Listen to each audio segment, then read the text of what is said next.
শ্রীমদ্ ভগবদ্গীতাতে শ্রীকৃষ্ণ বলেছেন, যে ব্যক্তি নিজের কষ্ট লুকিয়ে রেখে হাসতে শেখে সেই জীবনের প্রকৃত যোদ্ধা। কারণ কান্না করা সহজ, কিন্তু হাসির আড়ালে শক্তি লুকিয়ে রাখা সেটাই আসল সাহস। বন্ধুরা, পৃথিবী তোমাকে নিচে নামানোর অনেক চেষ্টা করবে, কিন্তু পড়ে যাওয়ার পর আবার উঠে দাঁড়ানো, এটাই তোমার সবচেয়ে বড় বিজয়।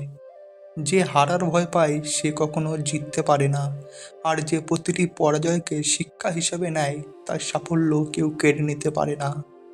যখন মন ক্লান্ত হয়ে পড়ে, পথ কঠিন মনে হয়, তখন মনে রেখো ঘোর অন্ধকার রাতের পরেই সূর্য ওঠে। অন্ধকার কখনো স্থায়ী হয় না, ধৈর্যই তোমাকে আলোর পথে নিয়ে যায়।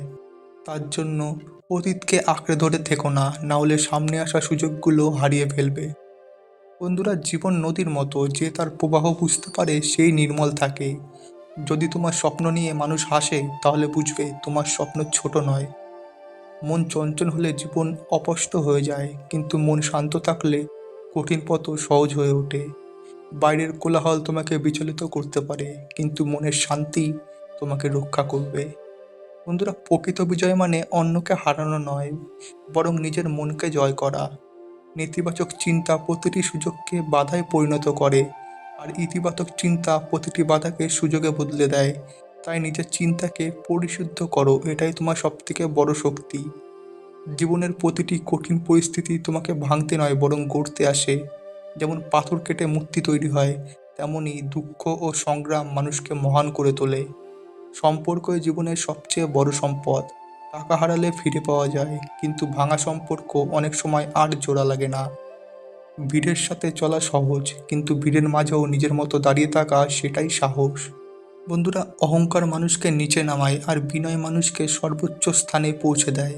সত্যকে দমন করা যায়, কিন্তু কখনো মুছে ফেলা যায় না। মিথ্যার সাম্রাজ্য একদিন ভেঙে পড়বেই, কিন্তু সত্য চিরকাল জ্বলতে থাকে। ধৈর্যই সেই শক্তি যা অসম্ভবকেও সম্ভব করে তোলে। বীজ বপনের পর ফল পেতে সময় লাগে, তাই ধৈর্য ধরো। বন্ধুরা, সবচেয়ে কঠিন যুদ্ধ বাইরের নয়, নিজের ভেতরের। রাগ, অলসতা আর লোভের বিরুদ্ধে। যে নিজেকে জয় করতে পারে তাকে কেউ হারাতে পারে না। নীরবতা দুর্বলতা নয়, এটা সবচেয়ে বড় শক্তি। নীরবতার মধ্যেই আত্মার সত্যিকারের কণ্ঠ শোনা যায়। কর্মই সবচেয়ে বড় ধর্ম, ফলের চিন্তা না করে নিজের কাজ করে যাও। বিশ্বাস হলো সেই শক্তি যা অন্ধকার দূর করে আলো নিয়ে আসে। একাকিত্ব শূন্যতা নয়, এটা নিজের সঙ্গে দেখা করার সুযোগ। দয়া দুর্বলতা নয়, এটা শক্তিশালীদের অলংকার। রাগ আগুনের মতো, এটা প্রথমে নিজেকেই পুড়িয়ে দেয়, তাই রাগকে জয় করো। ভালোবাসা হলো সেই শক্তি যা ঘৃণাকেও হার মানায়। আত্মবিশ্বাস হলো সেই প্রদীপ যা সব অন্ধকার দূর করে দেয়। মনে রাখবে, জীবন নয়, তোমার কর্মই চিরন্তন। বর্তমানেই বাঁচো, কারণ অতীত চলে গেছে আর ভবিষ্যৎ এখনো আসেনি। তো বন্ধুরা, আজকের এই ভিডিওটি এই পর্যন্তই। দেখা হচ্ছে পরের একটি নতুন ভিডিওতে। ধন্যবাদ।